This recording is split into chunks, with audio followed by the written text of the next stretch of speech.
I remember that Memorial Day like it was yesterday. The sun was shining brightly, and the smell of barbecue filled the air. It was supposed to be a day of celebration and remembrance, but for me, it turned into a day of terror. I was at a friend's house for a Memorial Day cookout. We were all having a great time, laughing and enjoying each other's company. As the sun began to set, someone suggested we tell scary stories around the campfire. One of my friends, let's call him John, started off with a story about a haunted house he had visited as a child. It was your typical ghost story, with creaky doors and eerie noises. We all laughed and teased him for trying to scare us. But then another friend, Sarah, spoke up. She told us about a camping trip she had taken with her family a few years ago. They had set up their tent in a remote area of the woods, far away from any other campers. That night, as they were sitting around the campfire, they heard strange noises coming from the trees. Sarah said that at first, they thought it was just animals, but as the noises got closer, they realized it was something else. Something sinister. She described a feeling of dread washing over her as they heard footsteps approaching their campsite. Suddenly, Sarah's voice faltered, and she looked around nervously.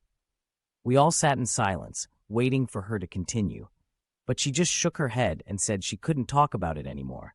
I could see the fear in her eyes, and it sent a chill down my spine. I wanted to know what had happened, but I also didn't want to push her to relive a traumatic experience. As the night wore on, the atmosphere around the campfire grew tense. No one wanted to be the first to speak, afraid of what other horrors might be lurking in the darkness. Eventually, someone suggested we pack up and head back to the safety of our homes. We quickly extinguished the fire and gathered our things, eager to leave the eerie silence of the woods behind.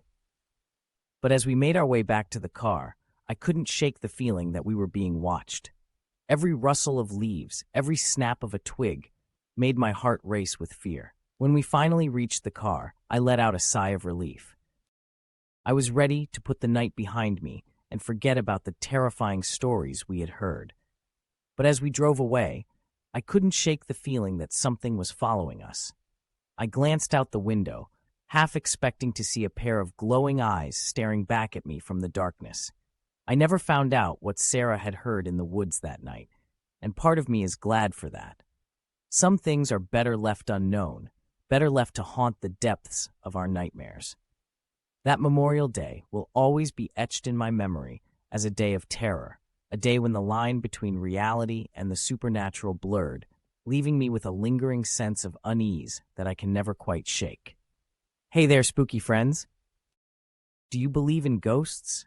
Get ready to be haunted by two bone-chilling Memorial Day horror stories that will send shivers down your spine. Memorial Day is a time for reflection and remembrance, but it's not all solemn ceremonies and barbecues. Today, we're diving into the darker side of this holiday with two terrifying tales that will make you question what lurks beyond the veil. Memorial Day may seem like a time for honoring the fallen, but for some, it can also be a time when the paranormal rears its eerie head. Prepare yourself for a journey into the unknown as we uncover the unsettling events that unfolded on this fateful day. Our first story takes us on a camping trip like no other. Picture this: a group of friends gathered around a crackling fire, sharing laughs and making memories. But as the night falls and shadows grow long, strange things begin to happen. Unexplained noises echo through the woods, and a sense of dread creeps in. Is it just the wind playing tricks, or is something more sinister at play? As tensions rise and fear grips their hearts, a figure appears in the darkness. Its eyes gleam with an otherworldly light, sending chills down their spines. The friends are frozen in terror as the figure draws closer, its presence suffocating. Just when they think they can bear it no longer, the figure vanishes into thin air, leaving behind a lingering sense of dread that refuses to dissipate. The first story leaves us with more questions than answers. The haunting nature of the encounter lingers, a reminder that not everything can be explained away. The impact of that night on the friends is palpable, their bond forever altered by the shared experience of the unknown. Now it's your turn. Have you ever experienced something eerie on Memorial Day? Share your spooky stories in the comments below, and don't forget to subscribe for more bone-chilling tales. Stay tuned for the second terrifying Memorial Day horror story that will keep you up at night.